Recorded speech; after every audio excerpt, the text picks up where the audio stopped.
Assalamualaikum warahmatullahi wabarakatuh, teman-teman. Di sini ketemu lagi masih bersama Midmi, masih tentang seputar tutorial. Nah, di kesempatan kali ini teman-teman saya akan membahas bagaimana cara menjadi seorang konten kreator. Saya akan bahas sedikit skema untuk menjadi seorang konten kreator. Dan apa itu konten kreator? Pernah nggak kamu melihat seseorang membuat video di YouTube atau seseorang yang mengirim foto di feed Instagram mereka atau TikTok malah? Nah, secara sederhana dan konten kreator bisa diartikan sebagai orang yang membuat konten yang mereka buat disebar di berbagai platform media sosial yang tersedia seperti di YouTube, Instagram, Facebook, bahkan juga di TikTok, di platform baru-baru ini yang sangat menarik buat teman-teman. Nah, misalnya di sini saya bikin skemanya. Ini adalah konten kreator. Nah, menjadi seorang konten kreator itu menurut saya tidak sangat sulit dan sangat gampang sekali, teman-teman. Jika memang kita mempunyai kemauan atau mempunyai tujuan, yang pada intinya kita harus semangat dan juga kita harus mempunyai tekad yang kuat. Nah, di sini saya bikin untuk skemanya. Ini yang pertama kali saya buat adalah konten kreator. Sebagai seorang konten kreator kita harus mempunyai ide atau tema, teman-teman. Apa yang disebut dengan ide? Jadi tulis semua ide dan pemikiran yang ada pada teman-teman, jadi bentuknya itu seperti apa. Dari situ biasanya muncul inspirasi. Jadi seorang konten kreator itu harus mempunyai ide atau tema yang harus dimunculkan nantinya, baik itu di YouTube maupun di TikTok atau Facebook, bahkan juga di Instagram. Jadi ide ini bukan berarti kita harus menulis 1500 ke atas setiap hari. Ini bukan tentang inspirasi yang hadir dalam penulis, tetapi inspirasi yang bisa saja datang dari setiap tulisan yang dibuat. Dan tulis juga semua ide dan pemikiran yang ada, bebas bentuknya seperti apa, dari situ biasanya inspirasi akan muncul. Begitu. Nah, kemudian dari ide dan tema muncullah untuk pembelajaran audiens. Jadi bagaimana cara kita untuk mempelajari audiens yang akan melihat atau mungkin melirik ide dan tema kita. Jadi pastikan kita juga harus tahu dengan usia, gender, kemudian lokasi tinggal, kemudian pekerjaannya apa, kemudian gajinya berapa. Saya contohkan di sini kalau misalnya kita mempunyai tema fashion misalnya. Nah, di fashion ini untuk audiens kita itu untuk fashion atau tema yang kita buat nanti untuk anak-anak kecil atau mungkin untuk orang dewasa. Jadi untuk target audiens kita itu harus terarah. Nah, jika tema kita diusung dari fashion, misalnya kita punya tema dan ide ini dari fashion misalnya. Jadi untuk fashion ini kita harus targetkan penontonnya, teman-teman. Jadi ada fashion anak misal. Saya contohkan di sini ada fashion anak. Nah, jadi audiens kita itu adalah anak-anak kecil. Misalnya saya tulis anak-anak fashion audiens kita 3 tahun sampai 10 tahun. Nah, di sini kita targetkan bahwa fashion kita itu atau bahwa ide pada fashion anak ini audiensnya 3 tahun sampai 10 tahun. Nah, makanya kenapa YouTube mengarahkan kita jika membuat sebuah konten itu dibatasi usianya, teman-teman. Di situ artinya bahwa YouTube akan memastikan atau merekomendasikan video kita. Jika memang dibuat untuk anak-anak, maka YouTube akan merekomendasikan video kita di tontonan anak-anak. Nah, jika memang kita buat tema atau video untuk orang dewasa, maka YouTube juga akan merekomendasikan video kita di YouTube orang dewasa.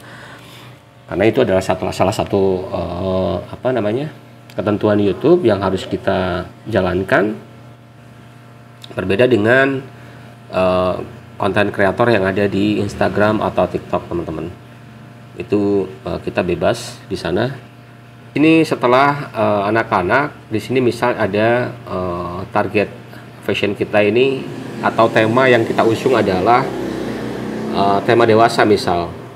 Jadi untuk tema dewasa, di sini audiens penonton kita yaitu wanita dewasa, misalnya usianya 18 tahun sampai 30 tahun. Nah, di sini kita akan targetkan juga bahwa video kita akan ditonton oleh wanita dewasa dengan usia 18 sampai 30 tahun, teman-teman. Kemudian kita harus tahu juga negaranya. Jadi kita upload di mana nih? Misalnya kita upload di YouTube nih. Untuk target kita misalnya wanita dewasa. Jadi kita harus tahu kalau misalnya target kita di Indonesia, ya kita targetkan untuk alamatnya di Indonesia. Jadi yang harus kita bikin videonya itu dengan bahasa Indonesia, atau jika memang kita bikin di konten kreator video, atau kalau dibikin di konten kreator YouTube, maka untuk bahasanya kita rubah menjadi bahasa Indonesia. Kita jelaskan secara detail di situ mengenai barang-barang yang atau produk-produk yang kita punya dengan bahasa Indonesia agar mudah dimengerti. Dan jika memang target atau audiens kita di luar Indonesia, maka di situ bisa kita pasang untuk penerjemah bahasa Indonesia ke bahasa Inggris, teman-teman. Di situ YouTube sudah menyiapkan, karena kita sudah dipermudah oleh YouTube, maka kita tidak usah sampai pusing-pusing memikirkan sampai sedetail itu. Jadi kita sudah dipermudah di sana. Kemudian setelah kita targetkan di sini, kita akan targetkan ke bagian penonton. Nah, di konten kreator selain ide dan tema, kita harus mementingkan judulnya, teman-teman. Nah, di sini ada judul, kita akan tuliskan judul di sini. Jadi ini saling berkaitan antara ide, tema, dan judul. Nah, di sini judulnya yang menarik. Jika memang yang produk yang kita buat atau video yang kita buat mengenai fashion. Nah, untuk judul ini menentukan keyword yang akan dipanggil nanti di YouTube. Jadi mempermudah untuk pencarian keyword. Jadi jangan terlalu rumit untuk membuat judul, agar nanti mudah dipanggil atau mudah direkomendasikan di YouTube, teman-teman. Jadi untuk judulnya yang menarik, misalnya saya tuliskan di sini, dapatkan diskon menarik gaun wanita dewasa. Nah, kenapa saya tuliskan judul seperti ini? Karena memang wanita dewasa itu suka dengan yang namanya diskon, teman-teman. Nah, jika sudah ada tulisan dapatkan diskon di sini, maka sudah bisa dipastikan bahwa wanita dewasa ini akan mengeklik video kita, karena memang isinya di sini ada tulisan diskon. Kemudian yang berkaitan juga di sini adalah thumbnailnya, teman-teman. Jadi selain ide, tema, dan judul, di sini juga ada thumbnail. Dan thumbnail itu adalah gambar tampilan. Gambar tampilan itu yang menarik, teman-teman, agar nanti video kita itu bisa kena klik. Jadi dengan thumbnail yang menarik, itu video kita bisa mereka klik. Karena memang sangat berkaitan bahwa judul yang kita buat di sini adalah contoh kecilnya, dapatkan diskon menarik gaun wanita dewasa. Nah, di sini otomatis orang dewasa itu mengeklik karena memang ada diskonnya. Nah, ini wanita dewasa ini paling tertarik sama tulisan diskon. Dan percuma saja kalau misalnya judulnya menarik tetapi thumbnailnya tidak menarik, teman-teman. Jadi dua-duanya itu harus saling mengaitkan atau saling mengikat. Jadi thumbnailnya yang bagus, kemudian judulnya juga yang bagus, yang bikin menarik para wanita dewasa ini mengeklik video kita. Ini sekedar gambaran saja bahwa ide dan temanya mengenai fashion. Tapi untuk yang lain nanti teman-teman bisa pikirkan sendiri. Nah, otomatis wanita dewasa dengan 18 tahun sampai 30 tahun ini klik video karena memang ada tulisan diskonnya. Itu sudah sangat sering terjadi bahwa di kita itu kalau udah melihat diskon pasti deh ngeklik. Nah, itu gambarannya saja. Ini adalah skema sedikit skema yang saya gambarkan ke teman-teman bahwa menjadi seorang konten kreator itu tidak sangat sulit, melainkan kita harus punya ide atau tema dan juga udah menyiapkan judul dan juga thumbnail, udah deskripsi, nanti masalah SEO atau Search Engine Optimization-nya. Jadi nanti akan tertarik sendiri bahwa YouTube akan merekomendasikan video teman-teman naik ke beranda YouTube, misalnya ini di YouTube. Sama juga yang akan dilakukan di TikTok, di Instagram, sama.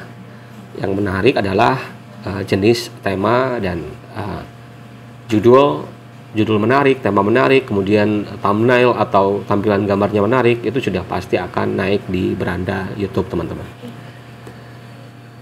Itu saja yang bisa saya sampaikan ke teman-teman, semoga saja bisa bermanfaat. Sedikit kurang atau lebihnya nanti teman-teman bisa tambahkan. Terima kasih banyak, see you next time, semoga bermanfaat. Dan jangan lupa untuk support channel ini, bantu support dengan cara like, share, komen, dan juga subscribe channel ini biar channel ini semakin bermanfaat dan berkembang. Terima kasih banyak. Wassalamualaikum warahmatullahi wabarakatuh.